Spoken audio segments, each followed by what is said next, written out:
आज इमरान खान साहब से मुलाकात का दिन है और हैरत अंगेज तौर पे जब ये लिस्ट सामने आई उसके कुछ देर बाद सलमान अकरम राजा साहब ने ट्वीट की और कहा कि ये लिस्ट जो है वो विड्रॉ कर ली गई है। तस्वीर है ये AI जनरेटेड है। मोहनस अलाई साहब ने इसके नीचे एक ट्वीट भी की और कहा कि ये फेक न्यूज है, ऐसी कोई बात नहीं है कि ये अकाउंट तो खुद आपको नून लीग का बता रहा है और परवेज अलाई साहब के हवाले से एक फेक न्यूज फैला रहा है। हमदानी साहब, उनसे ये पूछा गया कि किंग चार्ल्स जो है वो आए हुए हैं, अगर आपकी उनसे मुलाकात हो जाती है तो आप उनसे क्या पूछेंगे? उन्होंने कहा कि जी मैं उनसे कहूंगा कि कोहिनूर हीरा जो है वो वापस कर दें। अब अगर कोई ऐसी बात जो है पाकिस्तान के अंदर कोई बंदा कर देता, वो कहते देखो जनाब ये मुल्क दुश्मन है, कि हुकूमत की परफॉर्मेंस इतनी अच्छी है कि कोई भी शख्स जिसकी बात से लगे ये कि शायद वो हुकूमत के ऊपर तनकीद कर रहा है तो उसके पीछे आपको आवाम खड़ी हुई नजर आ जाती है। अस्सलाम वालेकुम, उम्मीद है कि आप सब लोग खैरियत से होंगे। आज इमरान खान साहब से मुलाकात का दिन है और पाकिस्तान तहरीक इंसाफ की जानिब से हर जुमेरात की तरह आज दोबारा एक लिस्ट जारी की गई है। सामने आप लिस्ट देख सकते हैं। लेकिन हैरत अंगेज तौर पे जब ये लिस्ट सामने आई उसके कुछ देर बाद सलमान अकरम राजा साहब ने ट्वीट की और कहा कि ये लिस्ट जो है वो विड्रॉ कर ली गई है। अब पाकिस्तान तहरीक इंसाफ की क्यादत की, खान साहब की फैमिली की, खान साहब के डॉक्टर्स की तकरीबन 5 महीनों से इमरान खान साहब से मुलाकात नहीं हो सकी।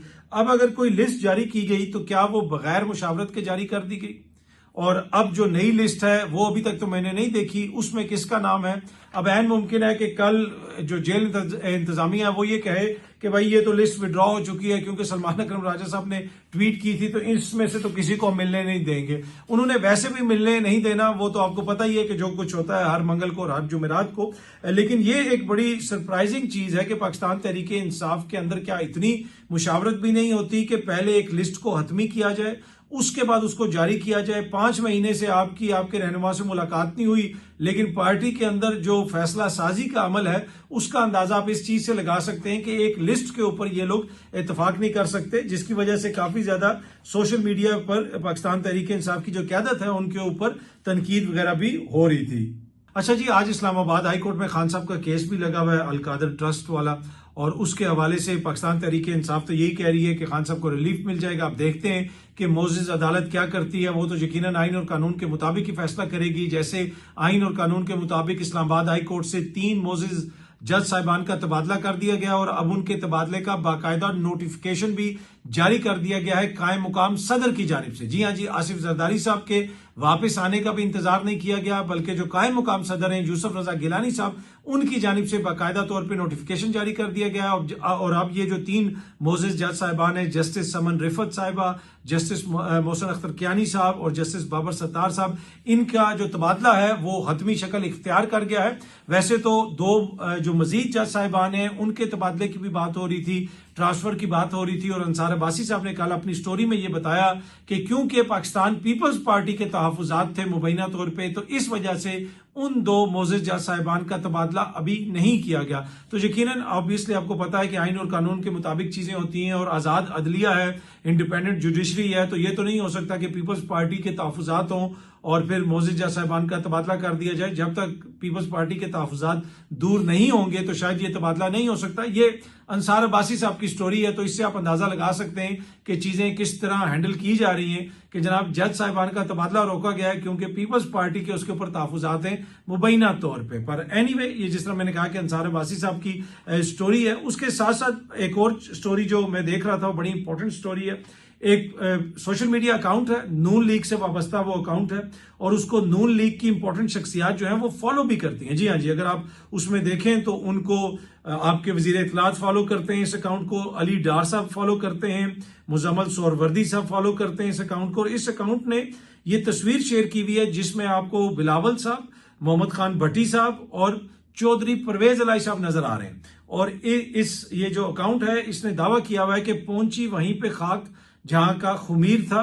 उन्होंने बताया जनाब के अपने बदनामे जमाना फ्रंट डकैत मैन मोहम्मद खान भट्टी के साथ बिलावल से मुलाकात और पीपल्स पार्टी में शमूलियत के लिए रजामंदी का उन्होंने एक तरह से इंदिया दिया है। ये जनाब इस अकाउंट ने ट्वीट की।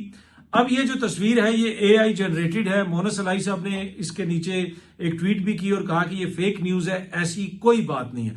लेकिन ये जो अकाउंट है, जिस तरह मैंने कहा कि ये अकाउंट अपने तारुफ में इसने लिखा हुआ है कि ये नून लीग से वाबस्ता अकाउंट है और इसने अपना तारुफ ये करवाया हुआ है कि नून लीग का ये एक्टिविस्ट है, इन्फ्लुएंसर है, सिविलियन एंड कॉन्स्टिट्यूशनल सुपरमेसी का इंथुजियास्ट है ये, और Pakistan is my ultimate love. तो जनाब ये सिविलियन सुपरमेसी वाले जो दोस्त हैं ना आजकल, उनको देख के तो मुझे बड़ी खुशी होती है। इनकी जो सिविलियन सुपरमेसी थी खान साहब के दौर तक, उसमें बहुत सारे इंसानी हकूक वाले भी हैं, उसमें दीगर दोस्त भी हैं। तो आजकल अगर आप उनकी बातें सुने तो बंदे को बड़ा मजा आता है। पर एनीवे ये भी सिविलियन सुपरमेसी वाले हैं और नून लीग के जनाब वो एक्टिविस्ट हैं। और अब मैं इसलिए मानता हूं कि ये नून लीग के एक्टिविस्ट हैं क्योंकि इनको अता तारड़ भी फॉलो कर रहे हैं, इनको अली डार भी फॉलो कर रहे हैं, और इनको और दीगर लोग भी जो जिससे वाज़ेह तौर पे नजर आता है कि ये किस जमात से एफिलिएटेड है। अच्छा, अब ये जो इन्होंने खबर दी है, मोहन अलाई साहब कह रहे हैं कि ये फेक न्यूज है।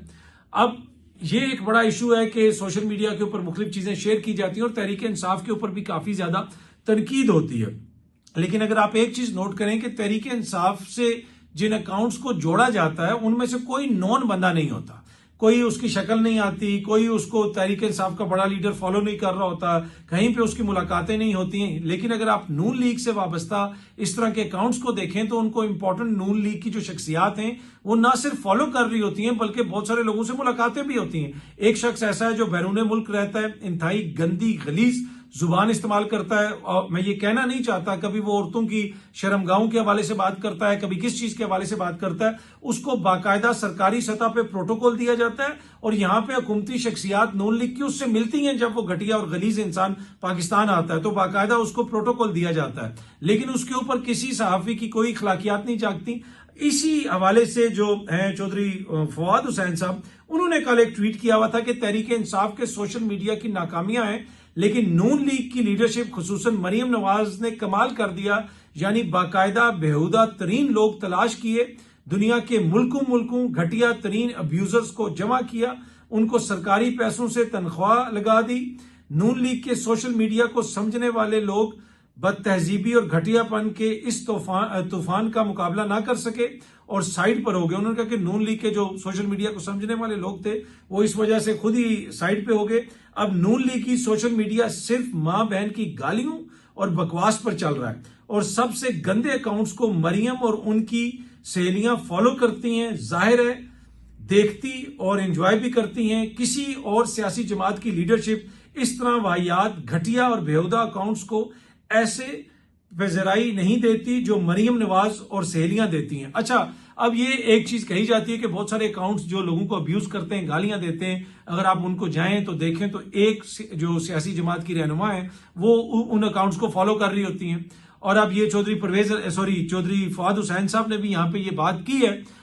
एनीवे ये तो उनका अपना मौकिफ है, जरूरी नहीं है कि हम उससे एग्री करें, लेकिन जिस तरह मैंने आपको कहा कि ये अकाउंट तो खुद आपको नून लीग का बता रहा है और परवेज अलाई साहब के हवाले से एक फेक न्यूज फैला रहा है। तो फेक न्यूज चाहे इनके मिनिस्टर फैलाएं, चाहे इनके कारकुन फैलाएं, इनके एक्टिविस्ट फैलाएं, उनको मुकम्मल इम्यूनिटी हासिल है। अगर कोई और सच्ची बात भी कर दे तो उसके ऊपर कहते हैं जी ये केस कर देंगे, वो कर देंगे, ऐसा कर देंगे, वैसा कर देंगे। तो खुद देखने की जरूरत है। मैं भी शायद इस अकाउंट को समझ ना आई हो, उसने कहीं पे तस्वीर देखी हो और उसने समझा हो कि ये सही तस्वीर है, लेकिन मोहन अलाई साहब ये दावा कर रहे हैं कि जनाब ये AI जनरेटेड है और ये फेक न्यूज है। परवेज अलाई साहब ना PTI को छोड़ रहे हैं और ना ही वो पाकिस्तान पीपल्स पार्टी के अंदर शामिल हो रहे हैं। अच्छा जी, जुम्मे को हुकूमत की जानिब से जो ऑयल प्राइसेज हैं उनका दोबारा एक तरह से रिव्यू किया जाएगा। एंड मुमकिन है कि उसमें इजाफा हो जाए। बहुत सारे लोग कह रहे हैं कि जी ये हो सकता है, वो हो सकता है, इजाफा होगा या नहीं होगा। भाई पहले थोड़ा इजाफा हो गया, मैं कहता हूं अगर कम भी कर दिया जाए 10 रुपए तो फिर भी इजाफा ही है। किधर थी पेट्रोल की और डीजल की कीमतें और आज किधर हैं? तो इससे ज्यादा और क्या इजाफा होगा, इससे ज्यादा और हुकूमत क्या कर सकती है? पूरे खित्ते के अंदर सबसे ज्यादा कीमतें जो है वो पाकिस्तान ने बढ़ाई हैं। अभी भी कोई समझता है कि इससे भी ज्यादा कीमत हो सकती है। इसके साथ तो यही है कि जनाब फिर पेट्रोल के साथ अवाम को वहां पे दो जो है तवाज़ो भी उनकी की जाए। और इससे ज्यादा क्या हो सकता है? इससे ज्यादा और कितनी कीमत में इजाफा हो सकता है? क्या पूरे खित्ते के अंदर इतना ज्यादा कीमतों में इजाफा हुआ? तो लोग उसके ऊपर खदशात का इजहार कर रहे हैं। मेरा नहीं ख्याल कि कोई गुंजाइश बनती है कोई मजीद कीमत में इजाफा हो। अब देखते हैं जनाब हुकूमत क्या करती है।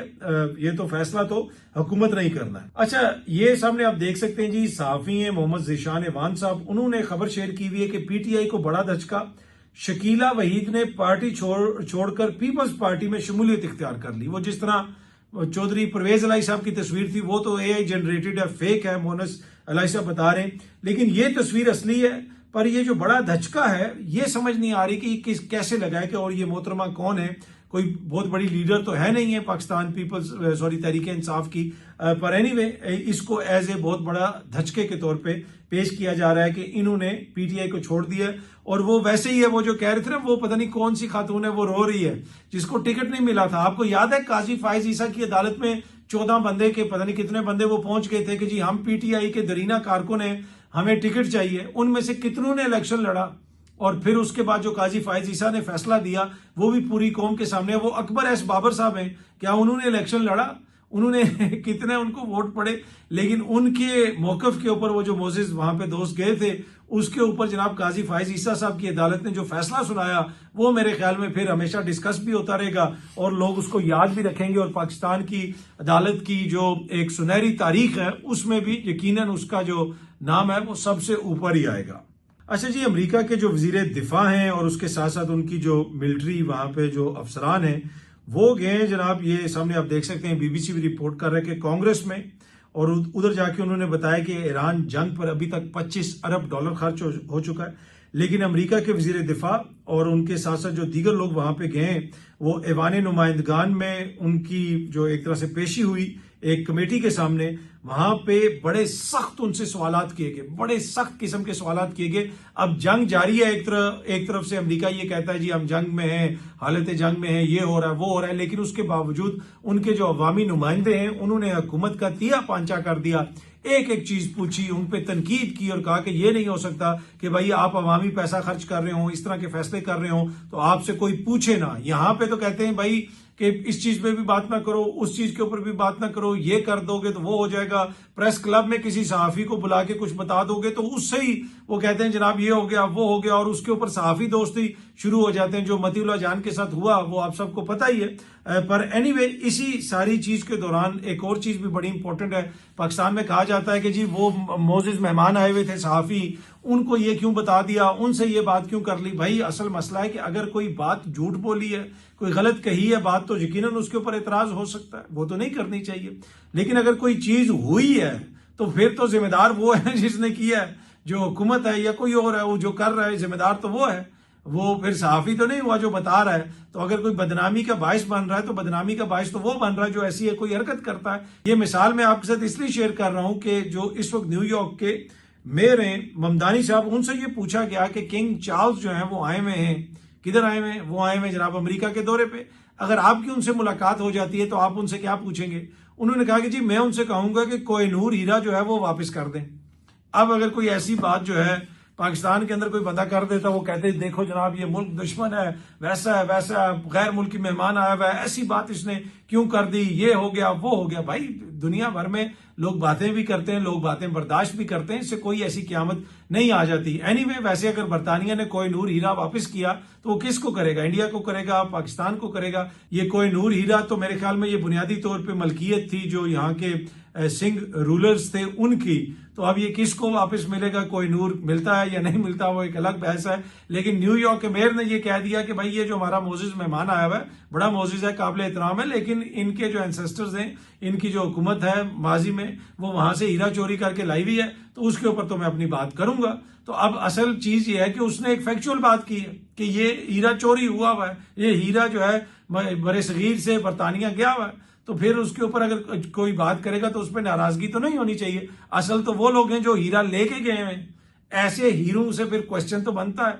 लेकिन वो अनफॉर्चुनेटली पाकिस्तान में ये कहते हैं कि कोई सियासी जमात हो जाए, कोई जनाब हुकूमत हो जाए, उनकी ख्वाहिश ये होती है कि हमसे कोई क्वेश्चन ना किया जाए, हमसे कुछ ना पूछा जाए कि भाई तुम क्या कर रहे हो। ये तो नहीं हो सकता। लोग फिर सोचते भी हैं, देखते भी हैं और क्वेश्चन भी करते हैं। वो मैं देख रहा था जनाब, वो जो इकरारुल हसन साहब का वाकया पेश आया एयरपोर्ट के ऊपर, वो जो ASI हैं कोई FIA के, और वो चीमा साहब, उनकी तो टिकटॉक आप जाएं तो दुनिया चीमा चीमा और पता नहीं गाने लगे हुए, क्या हो रहा है। किसी ने उनके सर के ऊपर ताज बनाया हुआ, बड़े वो फेमस हो गए, हिट हो गए। अब इसमें एक चीज समझने वाली है कि FIA से बहुत सारे लोगों को गिले शिकवे भी होते हैं, लोग कहते हैं जनाब हमें ऑफलोड कर दिया, ये कर दिया, वो कर दिया। लेकिन यहां पे इकरारुल हसन साहब की उनसे कोई बातचीत हुई तो आपको जितनी सपोर्ट उस बंदे के लिए नजर आ रही है उतनी सपोर्ट आपको इकरार भाई के लिए नजर नहीं आ रही। क्योंकि लग रहा ऐसे है कि जो इकरार भाई हैं वो जो बात कर रहे हैं वो शायद इस निजाम को सर्व करती है, इस हुकूमत को सर्व करती है। और वो जो उस बंदे ने बात की वो ऐसी बात है कि जो लोग ये समझते हैं मेजॉरिटी में कि शायद वो बात दुरुस्त है। देखिए ना, ये जो कहते हैं ना नैरेटिव बनाना है, ये करना है वो करना है, ये कोई अलजबरा नहीं है। नैरेटिव क्या है? आपने अपनी स्टोरी सुनानी है। अगर लोगों को आपने कन्विंस कर लिया और लोग उससे कन्विंस हो गए तो बस आपका नैरेटिव बन गया। बाकी आप सुबह से शाम तक जो है वो झूठ बोलते रहे, मुंह ऐसा करके बोलें, वैसा करके बोलें, इंग्लिश में बोलें, सराइकी में बोलें, कोई फर्क नहीं पड़ता। अवाम बाशऊर है, उनको पता चल जाता है कि बंदा ये क्या कर रहा है। वो 1 मिनट में अगले बंदे का पोस्टमार्टम कर देते हैं। तो ऐसा नहीं होता। और अब ये जो मामला है, मैंने आपको कहा था तकरीबन 1.5-2 साल पहले ही मैंने आपको कहा था कि अब ये इशू इमरान खान का है ही नहीं है, ये इमरान खान की जात का इशू है ही नहीं है। बात उससे बहुत आगे निकल गई है। लोग अब ओवरऑल जो निजाम जिस तरह वर्क करता है उस पर क्वेश्चन करते हैं। तो जो लोग ये कहते हैं ना जी वो इमरान खान ये और इमरान खान वो इतना अरसा अंदर रहेगा तो ये होगा वो होगा, ये चीजें अब मैटर नहीं करती हैं। ऑब्वियसली उनका जो वोटर सपोर्टर है यकीनन वो कहता है कि ये हो, उनकी हुकूमत वापस है, वो एक अलग चीज है। लेकिन मैंने आपको 2-2.5 साल पहले ही बात ये बता दी थी कि बात अब इमरान खान साहब से आगे निकल चुकी है। अब ये नहीं है कि ये कोई बात यहां पे खत्म हो जाएगी, इमरान खान साहब की कल सियासत खत्म होगी तो सारा बयानिया तब्दील हो जाएगा। नहीं, इसके लिए जो है ना अब जनरेशंस लग जाएंगी। अगली जनरेशन जो देख रही है वो भी आपके सामने है, मौजूदा जो जनरेशन है वो भी आपके सामने है। तो बात अब सिर्फ खान साहब की या तहरीक इंसाफ की नहीं है, निजाम के हवाले से लोगों के ओवरऑल जो तहफुजात हैं उनमें बहुत ज्यादा शिद्दत आई है और बहुत ज्यादा जिसे आप कह सकते हैं कि एक कड़वाहट भी आई है और लोग बड़ा तलखी का इजहार भी करते हैं। और ऑब्वियसली वो फिर 2-3 सालों के दौरान जो कुछ होता रहा वो आपके सामने। और मैंने तो जिस दिन इमरान खान साहब ने की हुकूमत ने वो असेंबलियां तोड़ी थी, कासिम सूरी साहब ने, तो हम जियो न्यूज पे रिपोर्ट कार्ड प्रोग्राम करते होते थे, तो मैंने उसको कहा था कि हो सकता है कि इनकी सारी चीजों से मैं एग्री ना करूं कि जिस तरीके से असेंबली तोड़ी गई है या जो कुछ भी हुआ है, लेकिन अगर आप ये मामला सुप्रीम कोर्ट में चला गया तो यहां से इलेक्शन में चले जाएं, इलेक्शन हो जाएगा और इमरान खान साहब की जमात को उस वक्त कोई मेजोरिटी भी नहीं मिलनी। उनके मुकाबले में जो लोग हैं ऐन मुमकिन है कि वो कोई जोड़ तोड़ करके हुकूमत बना लें और बहस भी जो है ना सियासत के मैदान में रहेगी। अगर इलेक्शंस नहीं हुए तो बहस फिर इदारों की तरफ जाएगी, सुप्रीम कोर्ट की तरफ, यानी और इधर जाएगी उधर जाएगी और फिर वो शक्ल इख्तियार कर लेगी कि उसको मैनेज करना किसी के भी बस की बात नहीं होगी। ये टिकटॉक का दौर है और टिकटॉक के दौर में कोई भी नैरेटिव जो है वो टीवी पे बैठ के कंट्रोल नहीं कर सकता या 2 कॉलम लिख के कंट्रोल नहीं कर सकता और उसके बाद फिर जो कुछ भी हुआ वो तारीख का हिस्सा है। पर एनीवे, जिस तरह मैं आपको कह रहा था कि हुकूमत की परफॉर्मेंस इतनी अच्छी है कि कोई भी शख्स जिसकी बात से लगे ये कि शायद वो हुकूमत के ऊपर तनकीद कर रहा है तो उसके पीछे आपको आवाम खड़ी हुई नजर आ जाती है। और आप ये कह रहे हैं कि जनाब वो पेट्रोल में ये होगा वो होगा, और ऊपर से जो कल वजीर आजम साहब की काबीना का वो इजलास हो रहा था उनकी मैं स्पीच सुन रहा था और वो ये कहते हैं हमने यूएई का कर्जा वापस कर दिया और बड़ी वो मतलब कि जैसे कोई बहुत बड़ा कारनामा किया गया है, कोई अचीवमेंट है। साथ ये भी बता दिया कि सऊदी अरब से भी हमने पैसे ले लिए, यानी सऊदी अरब से लेके हमने यूएई को दे दिए। तो भाई क्या 3-4 सालों में इतनी इन्वेस्टमेंट भी नहीं आई कि हम खुद 2-3 अरब डॉलर दे देते? जमीनी हकायक तो ये है, वो तो सबके सामने है। फिर वहां पे वो तारीफें भी हो रही थी कि जी पेट्रोलियम मिनिस्टर ने बड़ा जबरदस्त कर दिया, ये कर दिया वो कर दिया।